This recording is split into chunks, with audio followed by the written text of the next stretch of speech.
Ah, le beach volley. Son sable, ses bikinis, ses filles et ses problèmes de filles.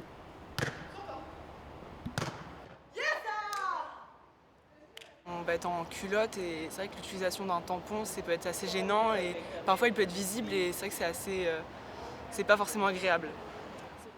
À l'entraînement, en compétition, les menstruations ont-elles vraiment une place? En bref, les règles, tabou ou pas tabou? Il n'y a pas de tabou à ça, c'est naturel et tout le monde les a, donc Et c'est pas un sujet, les gens n'aiment pas trop parler de ça en général, j'ai envie de dire. il y a beaucoup de sportifs qui s'empêchent d'en parler, je pense. Et c'est dommage parce que du coup, ça peut peut-être influencer sur les performances de certaines. Fièvre, vomissements, crampes, sautes d'humeur. Autant de symptômes qui affectent l'efficacité à l'entraînement. Pas le choix, il faut donc aborder le sujet. Mais avec qui? Ma mère, mon gynéco, mon coach. Non, c'est vrai que c'est assez tabou avec l'entraîneur. Non, je n'en parle pas du tout. Je dirais que c'est parce qu'on a une relation professionnelle et que j'ai pas forcément envie de parler de mes soucis intimes avec lui.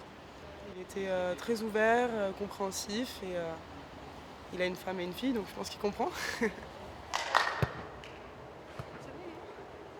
Mais quand l'entraîneur, homme, apparaît comme un obstacle, l'équipe médicale, et l'infirmière surtout, peut sembler plus accessible. Le tabou, j'ai bien vu l'évolution depuis 16 ans. Elle n'hésite pas à venir prendre des conseils et venir discuter pour avoir des solutions quand ça la pose problème. Pas de gêne pour le coach, on parle même d'un devoir de terrain.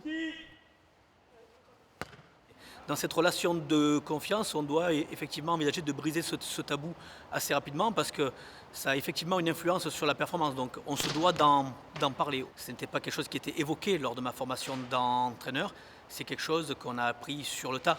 C'est quelque chose que l'on découvre au fur et à mesure qu'on entraîne les filles, quoi. À Toulouse, parmi les 300 athlètes du CREPS, des adolescentes de 13 ans, des femmes de 24 ans.